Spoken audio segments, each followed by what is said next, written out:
for all of us. It's about predicting where the consumer is going and getting half of it right. One of the things we want to do is create ads that don't suck. Embracing change creates great possibility. I'm Alan Hart, and this is Marketing Today. Today on the show, I've got Eduardo Luz.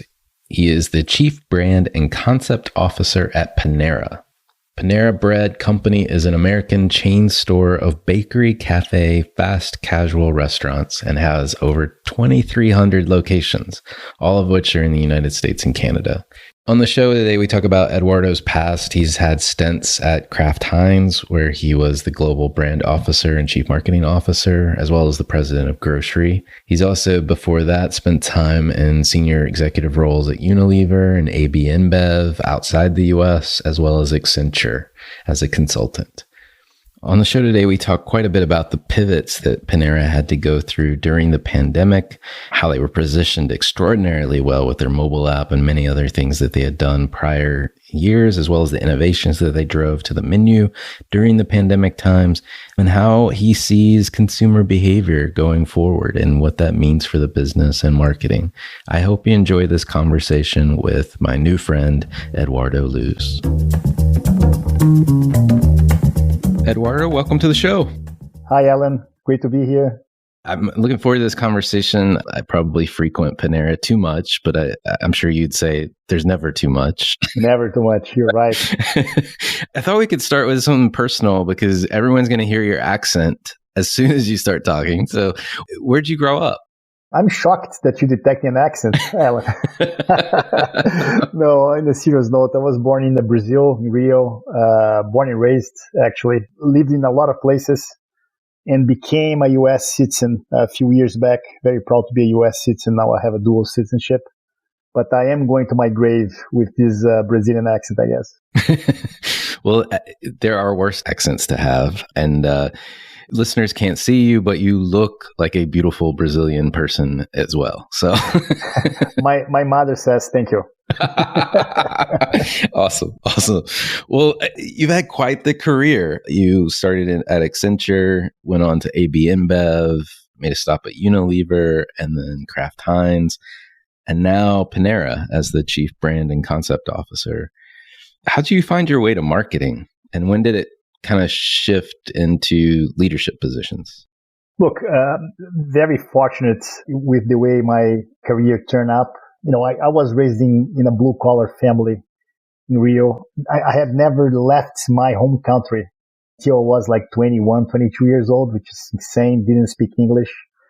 But then I joined an American firm, Accenture, back home, and I joined their strategy practice in consumer goods and retailing. And of course, with that, you have exposure to those type of industries. And I felt in love with the consumer space and those industries that are consumer facing from day one.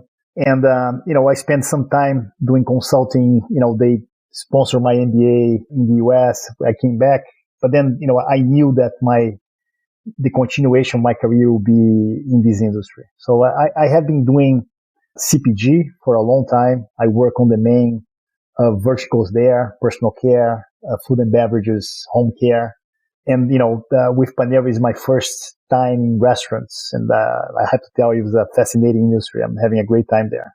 I didn't know that you had blue collar roots. I also, and your stat about not leaving your home country until your early 20s, similar, actually. My wife laughs at me because she drugged me to like Mexico, I think, for a vacation. And otherwise, I had really never left North Carolina in the U.S. So, yeah, it's funny. Tell me a little bit more. I mean, first time in the restaurant business or restaurant industry, what's been the adjustment there? I mean, you've obviously been in consumer products, CPG, alcohol category as well. What's the big shift for you? The shift really is a direct-to-consumer type of interaction, and that changes a lot the dynamic of how you manage the business. So, on CPG, as you know, you of course, you talk to the end consumer, but that day-to-day relationship and the experience belongs to your retailer partners. which is completely fine. Of course, there's this direct-to-consumer movement happening here, but by and large, still is the case that the retailers detain and dominate the relationship with the end consumer. In restaurants, the very delightful part of the job is that whatever you do every day, your consumers, and how we call at Panera our guests, they will see what you're doing the next day, and they will vote with their feet and wallets, and you know what's happening or working and not working very quickly. So it makes up for a very dynamic environment. And if you are someone who likes to try new things, as I do, is a fantastic industry to be. And, it took me too long to be here, and I'm glad that I did. That's awesome. Yeah, that direct, immediate feedback it can be great, especially if you're driving new insights or new innovations and concepts. So you joined Panera in May of last year. It was around I think in the US, it was around our first peak that we were experiencing in the pandemic. What was the state of the company at that point? And what were you coming in to do? Because that's a difficult time to join any company, but also a company in the restaurant business. Right. Restaurants, as you know, were heavily affected by the pandemic. Panera, of course, is not an exception. But what the team was doing there, led by my boss, our CEO, Niran Chowdhury, and the executive team, Panera has been trying to pivot and adjust to that new reality, right? Of people working from home and all the things that the pandemic changed dramatically everywhere, including the US. What propelled us forward, and that what helped a lot, is really the caliber of the team that exists at Panera. It's a high caliber team of individuals. And, those people, they have been through transitions and crises and big pivots before. So, of course, nothing compares to a pandemic, but it's a team that I think was prepared from a cultural perspective, from a caliber perspective, to really face what we faced.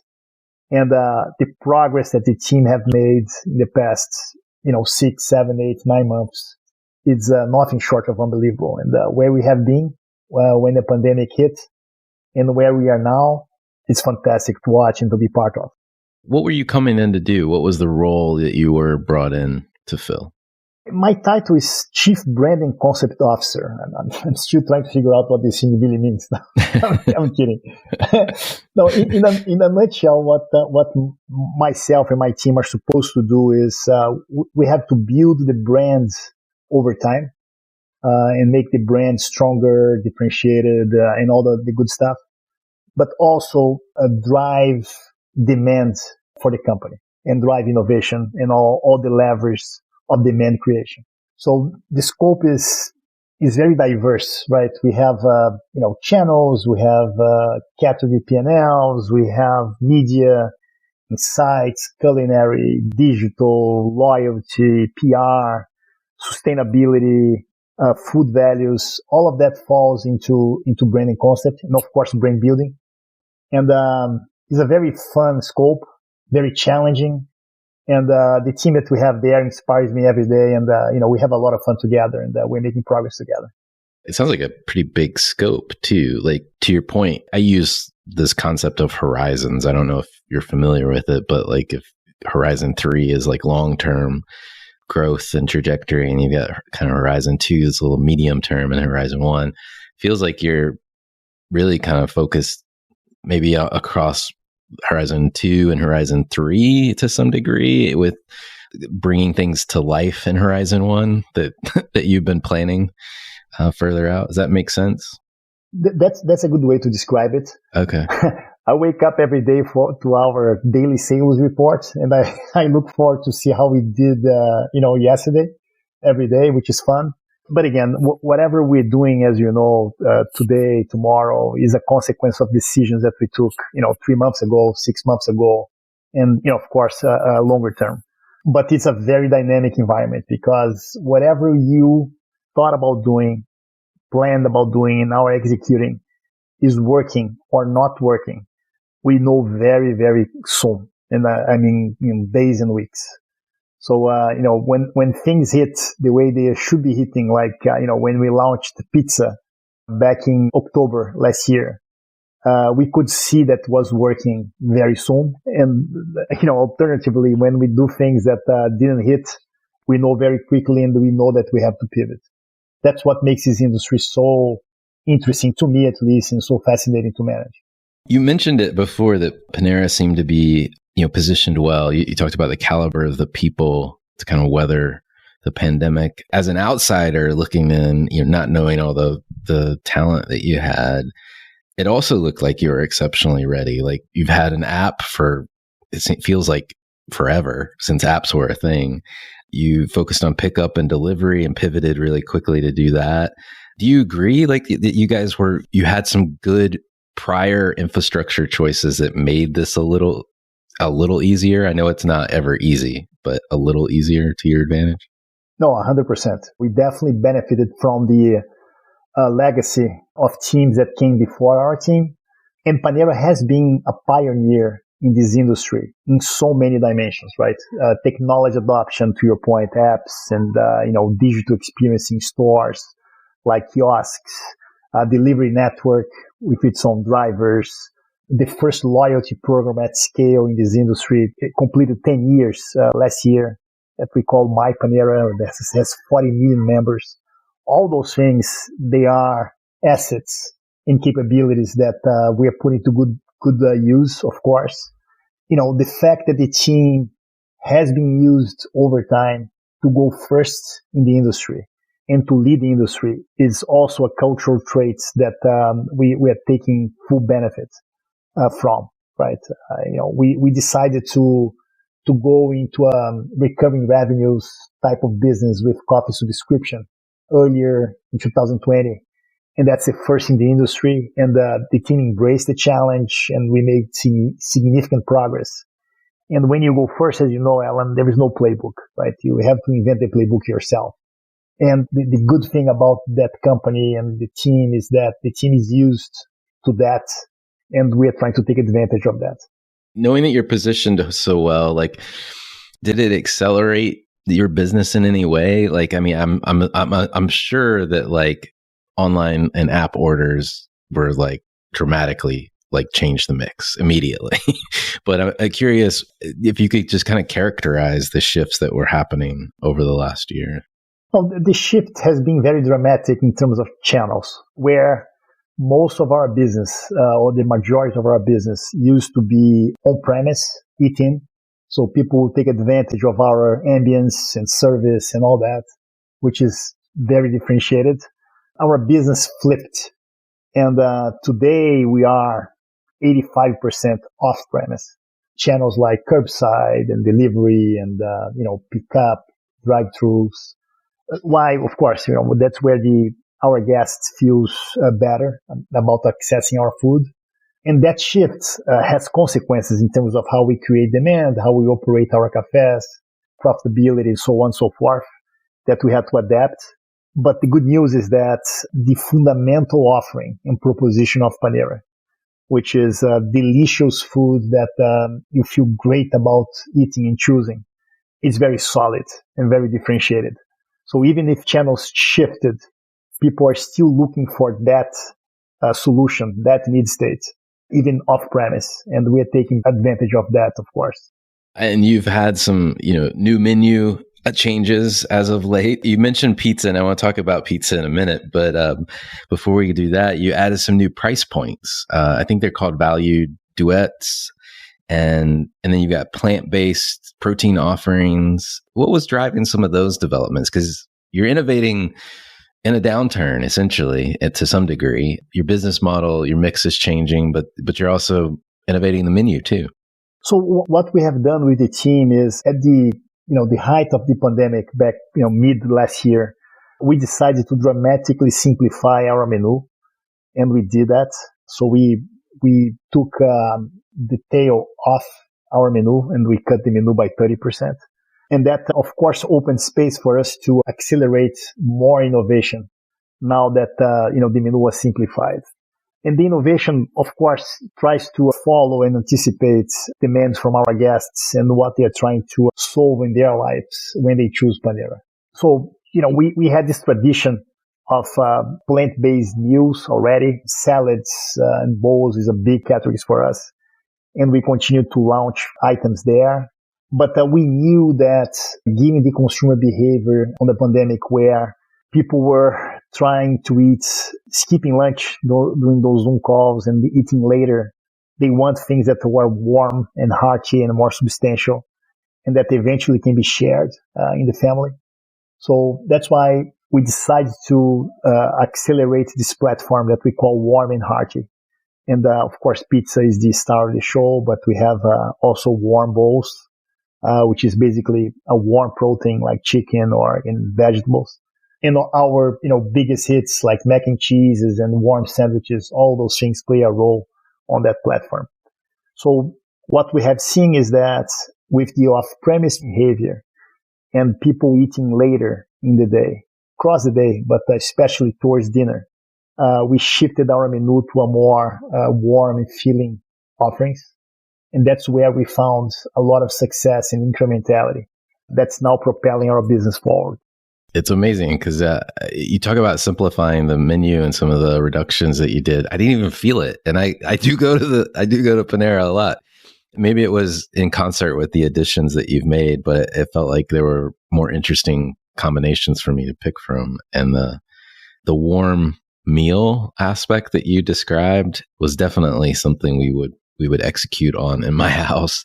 It's funny because, like you said, we were going through the winter time too, most recently, and just having a warm comfort food that you knew was still good for you was a really good purchase, really good treat for yourself.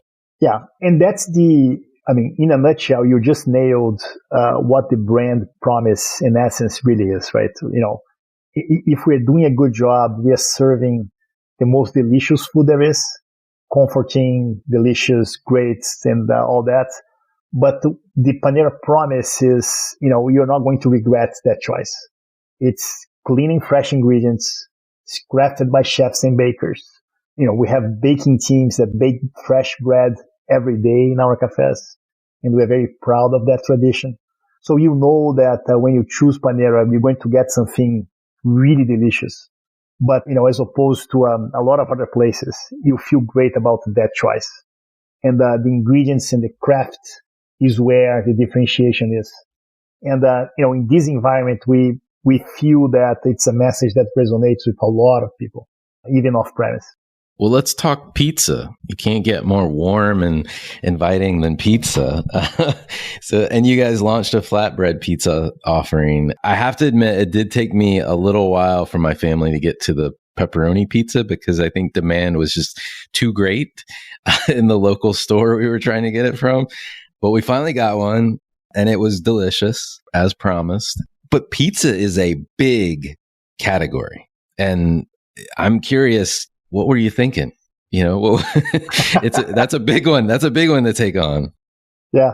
Now, look, we believe that given our equity tradition in baked goods, baking, bread, etc., pizza is actually in the minds of our guests a very natural extension.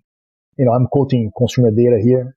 So it's not something that it's strange for our guests to see offered by Panera.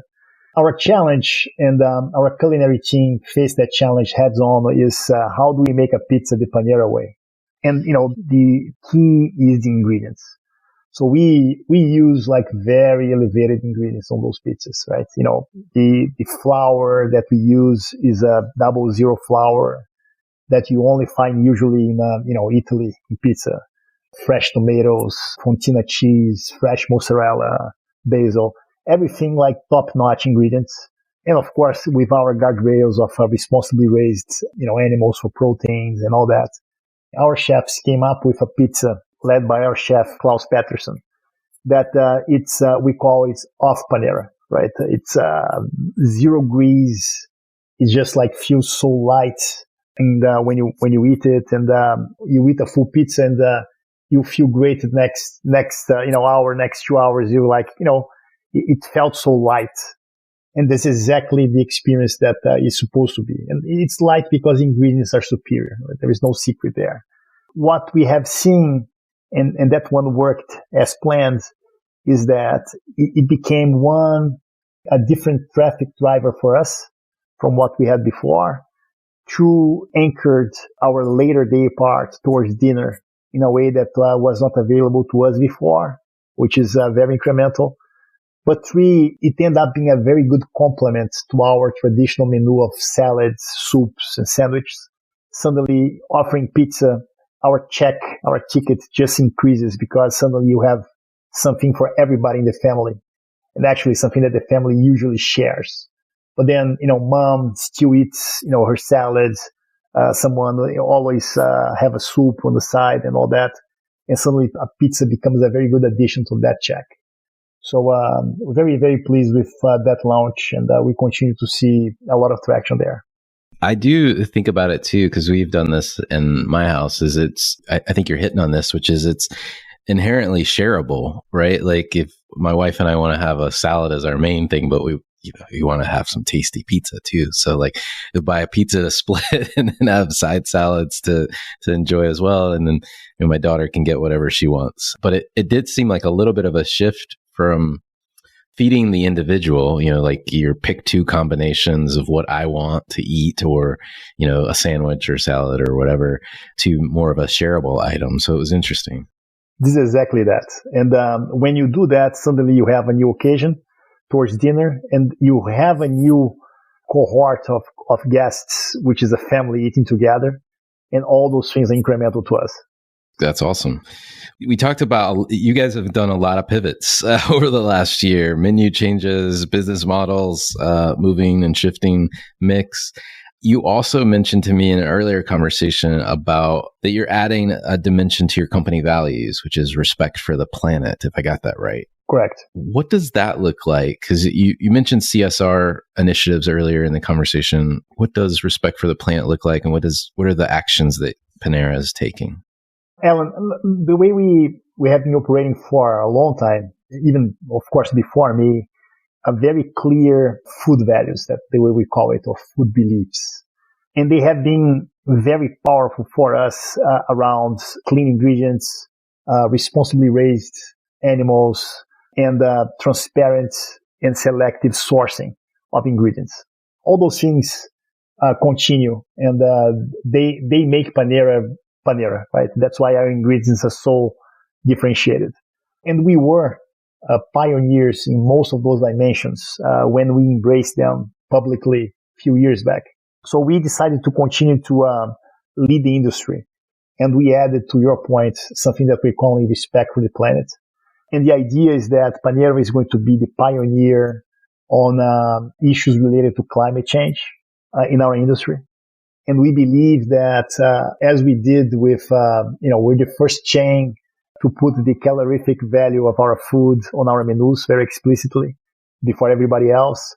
We believe that by putting the carbon footprint impact that a given meal has on the planet, that we will elevate the overall societal understanding of choices that people can make to help with climate change. We partner with the World Resources Institute, and they have a certification that's called Cool Foods, where there's a threshold of how much carbon equivalents a plate of food generates. And there are different thresholds depending on the day part, breakfast, lunch, dinner. And where our food qualifies, we are launching that seal that's called Cool Foods to show to the consumer, to our guests, that plate of food is below the threshold that the World Resource Institute recommends for that plate of meal. And we believe that this will generate awareness and education, and over time people will be able, with proper visibility, to make better choices for the planet. And our cause, of course, is climate change. To your point, I mean, you guys have always been a leader in sustainability, and this is just raising the bar, I guess, on your own efforts and adding another leg to the stool, so to speak. That sounds amazing. I'll have to check out the World Resources Institute. I'm not familiar with them, but it sounds like they're doing really good work as well to promote this. This has been amazing. I want to talk about the future. We've been talking about the past and what you guys have been doing. Where do you see 2021 and beyond for either Panera or marketing in general? Like, where do you think consumers are going, and how as marketers do we need to meet them where they're going? Look, for Panera, for sure, we are emerging stronger from the pandemic, led by our CEO, Niran, and our executive team and our teams across the company. And, we are seeing already that, we have added to our portfolio of choices and capabilities and menu items and all that.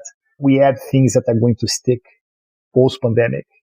And we will emerge even a stronger brand and company after that. We are already seeing that, the way our sales are progressing and all that.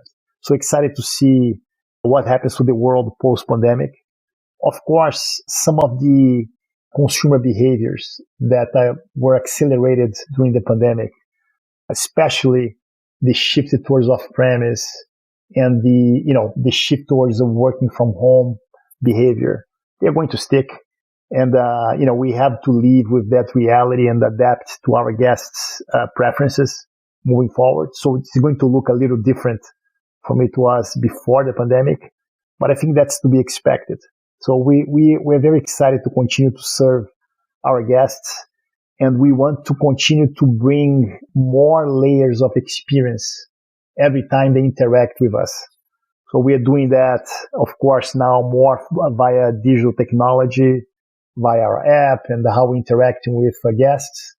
But of course, the temples of the brands that we have, our 2,200 cafes, they continue to be an amazing asset that we have to bring the brand to life. And we're excited to welcome back our guests to our cafes as the pandemic recedes. And we're seeing that happening as we speak. So we're excited about what's ahead of us, excited about what the second half of the year, 2021, is going to bring. I am looking forward to sitting in a restaurant and likely a Panera cafe and maybe sipping a warm beverage in front of the fireplace that's there. So. Totally. And we'll be welcoming you with, our Panera warmth for sure. I love it. Well, I want to switch gears. We already know that your accent is Brazilian, but we want to get to know you a little bit more. And my favorite question to ask is whether there's an experience of your past that defines or makes up who you are today. Alan, the experience that influenced or shaped my thinking, I have to tell you without, hopefully not sounding too cheesy, that was having kids. I'm married for 15 years now, and I have 3 kids. Francisco is 13, Elena 8, Penelope 7. Each one of them born in a different continent. So we moved a lot as a family. But I think when you have kids, to me, I realized that, there's something much more important and more rewarding than anything that you can do on a given day at work. And, personally, I look forward to, when the work ends on the weekends to spend as much time as I can with them. And it's funny how they give you feedback unfiltered, sometimes about the work that you're doing. So, they're the first ones I see.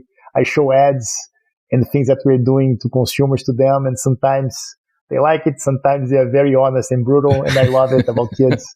That honesty. But the experience of being a parent, being a dad is something that completely changed my perspective about life. And I feel that my life is much more fulfilling since I had them.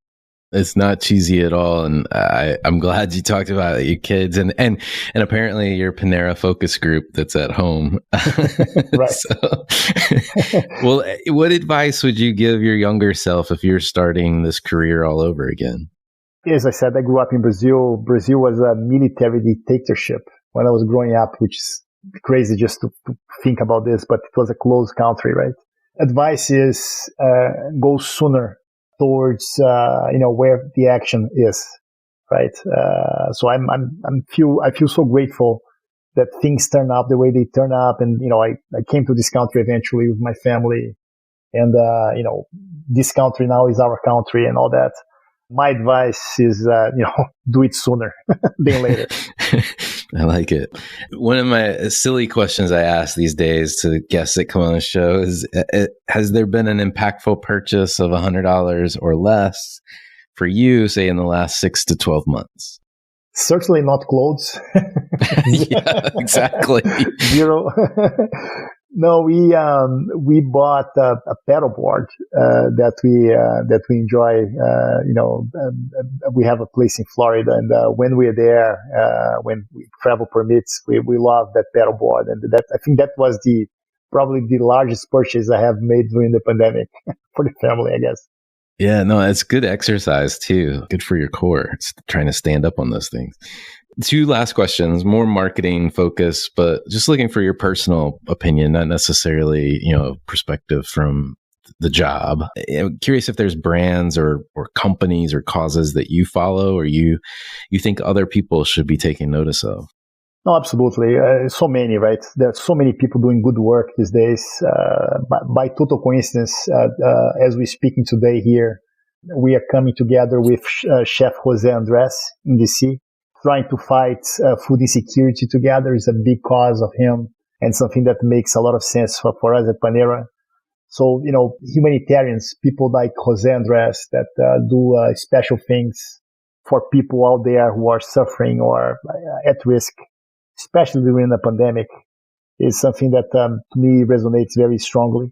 There's so many brands that I follow and admire, but to me, the ones that do things consistently over time and have a very clear emotional connection or point of differentiation are the ones that I tend to have that healthy envy about what you're doing. Is the Nikes of the world, the Apples, Patagonias of the world. And, I wish that the work that we're doing at Panera one day will stack up to what they're doing.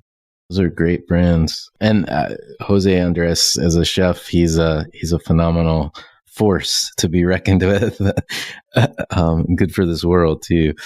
What's the largest opportunity or threat that you think marketers are facing today? I think I see a lot of marketeers very much sometimes speaking to the marketing community instead of really speaking to the end consumer or end guest.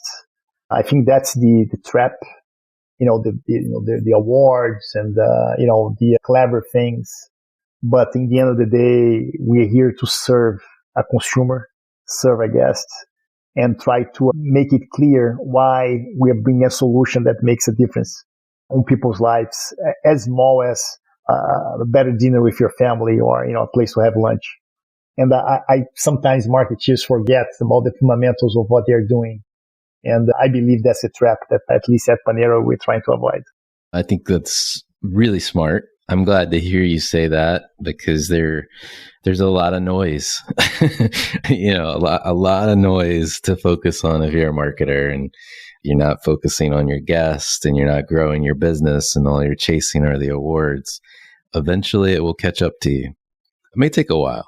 Not against awards. We love it. But, there's a guest first. Exactly. You got to do both, right? Well, Eduardo, thank you so much for coming on the show. It's always a privilege. Thank you, Alan.